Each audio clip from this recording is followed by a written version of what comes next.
Today we are looking at a horror movie that even terrifies me. It is the 2023 horror film, Spoonful of Sugar. This $1 million budget movie earned a nomination for Best American Horror Film right after its release. Tens of thousands of viewers rated it a high 5.6.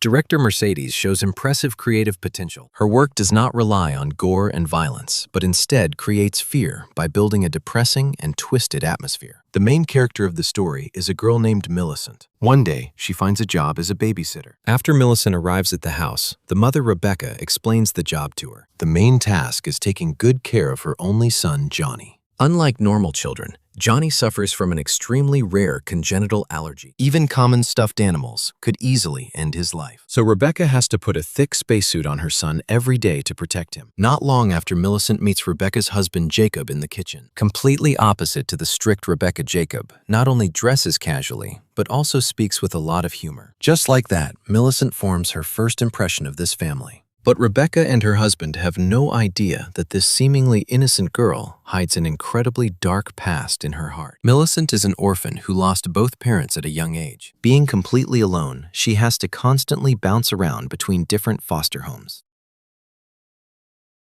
What drives her to utter despair is that the foster fathers of these families, without exception, all have evil intentions toward her. Under long-term psychological trauma, Millicent develops a severe psychological allergy. Whenever a strange man gets close, she uncontrollably remembers those horrific experiences.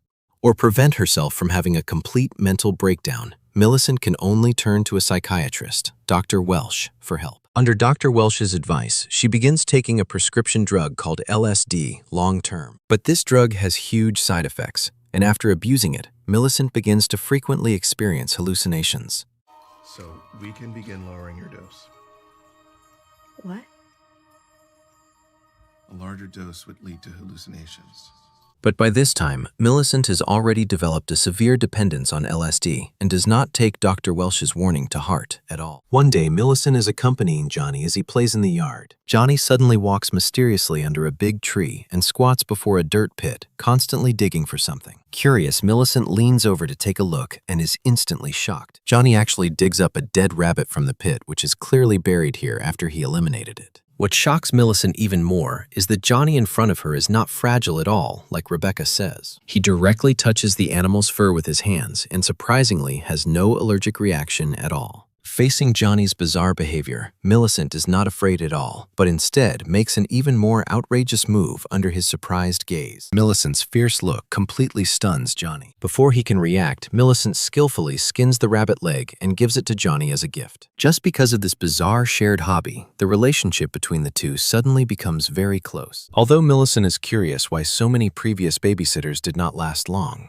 she is planning something bold in her mind, so she does not take it to heart. Actually, from the very first moment she sees Jacob, Millicent falls hopelessly in love with him. To satisfy her own selfish desires, the twisted Millicent even steals Jacob's photo and turns him into the object of her fantasies. As time goes on, Millicent gradually becomes unsatisfied with this secretive state. Coupled with the fact that she gets along better and better with Johnny, she begins to fantasize about replacing Rebecca as the mistress of this house. Not long after Millicent gets a once-in-a-lifetime opportunity. On Johnny's birthday, Rebecca happens to be away on a business trip and cannot come back. When she calls her husband to tell him about this, she has no idea that Millicent is hiding by the phone in the living room, hearing every single word clearly. She hangs up the phone. An excited Millicent immediately prepares for Johnny's birthday together with Jacob. Under the warm candlelight, she already treats herself as a part of this family. And what happens next makes her even more determined to take over the house. In the dead of night, the sleepless Jacob takes the initiative to find Millicent. After some sweet talk, thinking the time is right, he wants to sleep with Millicent. Although at the critical moment, Johnny suddenly comes out of the room and interrupts them. But Millicent is still very happy because she is finally sure of Jacob's feelings for her. From then on, Millicent assumes she is the mistress of this house. Even when passers-by mistake her for Johnny's mother, she shows a pleased expression. And Johnny also seems to accept Millicent from the bottom of his heart, even willing to let her take off the astronaut helmet he always wears. Unfortunately, behind this seemingly peaceful happiness hides an extremely dangerous undercurrent. Not long after Rebecca returns from out of town. As the true mistress of this house, she sharply notices something is wrong at home. One day, Millicent suddenly offers to give Johnny a haircut. Rebecca initially thinks this is completely impossible because Johnny usually has an episode whenever he sees sharp objects. But what happens next completely stuns her. Johnny actually behaves and lets Millicent cut his hair and even follows her signaling looks. He even plays a game with Rebecca for the first time ever. But this warm moment does not last long before it is shattered by Rebecca. This also makes Millicent realize that Johnny's illness does not completely improve because of her care. To turn Johnny into a normal child, Millicent decides to take a risk. Because Dr. Welsh strictly controls her dosage, Millicent can only pretend to have a breakdown and run into Dr. Welsh's clinic to make a scene. Dr. Welsh hurries over to comfort her, but his hands start getting inappropriate. Triggered, Millicent vomits directly onto his pants. While Dr. Welsh goes downstairs to clean up,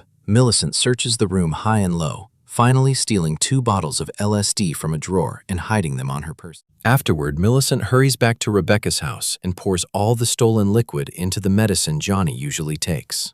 After Johnny obediently takes the medicine, something miraculous happens. The powerful effects of the drug instantly sweep through his entire body and put him into a state of extreme excitement. Under the stimulation of the drug, Johnny's body, which has been wrapped in a spacesuit for a long time, is finally released. He can finally go out in normal clothes, just like a regular kid. But just when the two have played enough and are preparing to go home, a car suddenly rushes toward them. The ones stepping out of the car turn out to be Rebecca and Jacob. Seeing that Millicent actually takes her son out without permission and does not even put his spacesuit on him, Rebecca is both shocked and furious. She picks up her son and runs toward the nearest hospital. But just then, Johnny, who has never spoken before, suddenly shouts, "Mom!" Rebecca is instantly stunned. She thinks Millicent's care worked, and an unmistakable joy appears on her face. But before she can even recover from the excitement, Johnny throws himself into Millicent's arms without hesitation.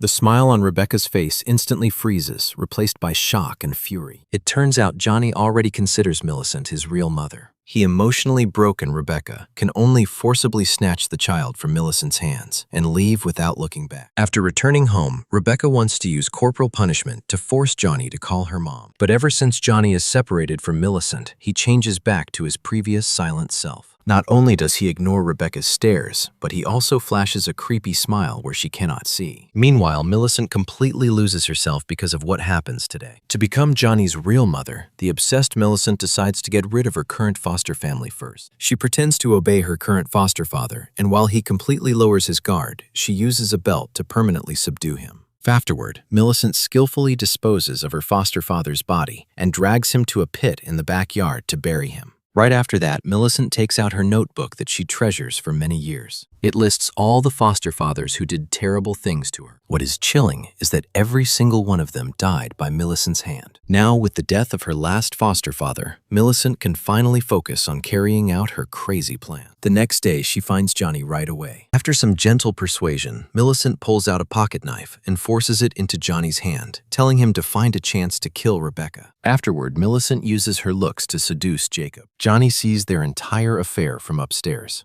But that is not all, because just when Rebecca calms down to help her son with his homework, she suddenly finds the wall covered in drawings. In these drawings of a happy family of 3, the mother is replaced by Millicent. Furious, Rebecca rushes over and tears down all the drawings. She fiercely demands to know if Johnny loves Millicent more than his own mother. But Johnny just stares at her blankly, as if he has no idea what she is talking about. Meanwhile, Millicent is completely lost in her fantasies as she goes to Dr. Welsh's clinic and kills him without saying a word. Her reason is that Dr. Welsh tried to take advantage of her while she was crying that day. After getting rid of Dr. Welsh, a cheerful Millicent returns to Rebecca's house. But to her surprise, Rebecca is extremely unhappy to see her. She also coldly warns her never to come back again. Hearing this, Millicent instantly reveals her ferocious true face and even tries to force her way inside. Fortunately, Rebecca uses all her might to hold the door shut to keep her from succeeding. Not giving up, Millicent runs to the warehouse to ask Jacob for help. In her eyes, since Jacob is willing to sleep with her, he will definitely accept her as a part of this family. Seeing Jacob look hesitant, Millicent thinks he wants to get something more from her, so she immediately takes the hint and presses against it. On the other side, Rebecca calms her emotions and patiently guides her son. But before she can even finish her sentence, endless pain and anger instantly consume her sanity.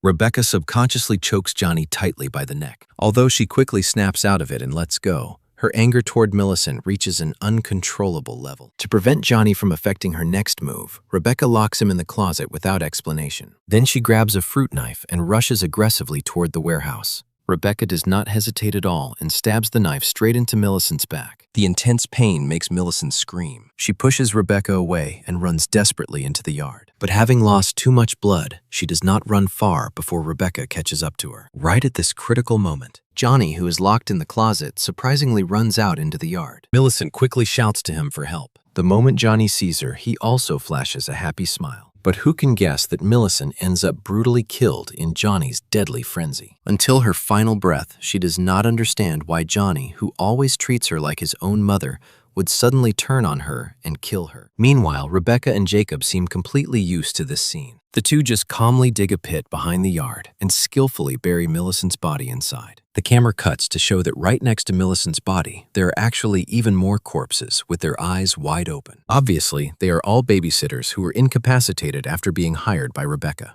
Only now does the truth finally come out that Johnny's strange illness is not an allergy at all, but a severe dependence on the hired babysitters. Over time, the violent genes inside him explode and he brutally eliminates them. To stop her beloved son from being tortured by this illness, Rebecca has to constantly find babysitters for him and covers up the crimes together with Jacob. At the end of the story, a calm Rebecca already begins looking for the next babysitter. See you next time.